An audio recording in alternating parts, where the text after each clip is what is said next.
This is Desmond with GoFISHn, and I'm here at ICAST over at the booth of the American Sportfishing Association, and I found Mike Leonard, who's the Ocean Resource Policy Director for the American Sportfishing Association.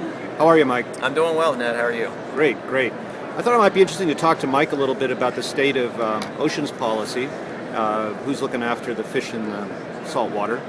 And Mike's been very involved in work on the Magnuson-Stevens Act and some improvements to it that the American Sportfishing Association would like to see.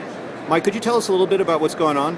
Sure. As you said, the Magnuson-Stevens Act was passed back in the 70s and most recently reauthorized in 2006, and it put in some requirements that the National Marine Fisheries Service is really struggling to meet that's causing a lot of problems for anglers, specifically with some fisheries being closed down. Great. So what are those problems? Can you break them down a little bit? Sure. Well, when the law was passed most recently in 2006, it set in place a requirement for the agency to set annual catch limits on all stocks that it manages. And all stocks like red snapper and everything under the sun? Red snapper and, a lot of recreationally important stocks all the way down to ones that folks have never really heard about.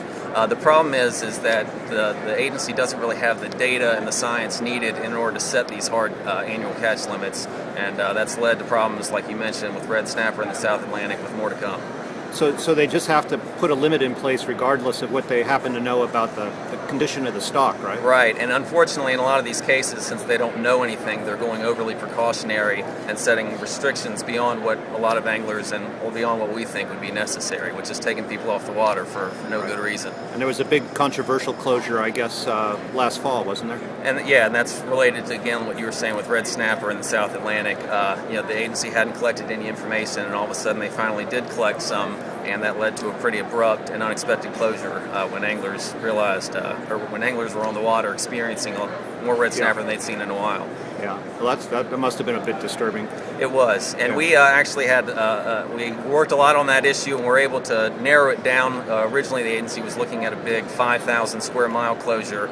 We stepped in and tried to provide a little more reason to the process, and we're able to limit that, but we still have the red snapper fishery closed, which is still causing problems for a lot of people. Right, but the association's working hard in Washington to see if it can't improve on Magnuson-Stevens right now, isn't it? Sure. Red snapper and a lot of others were problems last year. We're having even more fisheries under pressure this time around, and what we're doing now is we're working on a bill that was introduced in the House a few weeks ago to help provide the agency with a little more time and guidance to make sure if we are going to set in these annual catch limits, let's do it right based on science. Who's sponsoring that bill? That's sponsored by Representative Rob Whitman, who's a representative from the state of Virginia, and the bill currently has 23 additional sponsors. Great. So what are the prospects for it to pass anytime soon? Well, we have a lot of momentum. Again, we're gaining more and more co-sponsors in the House, and we'll have a Senate companion bill introduced soon.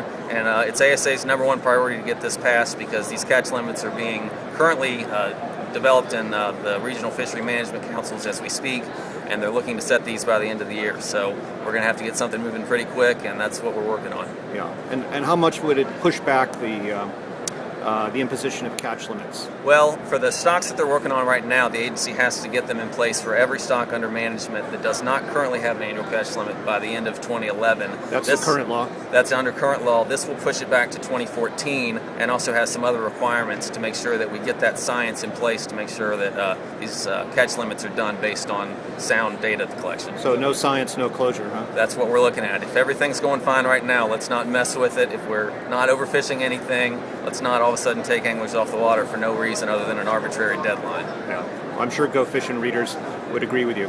Thanks for all your work, Mike. Sure, no problem, Ned. Thank you. Take care.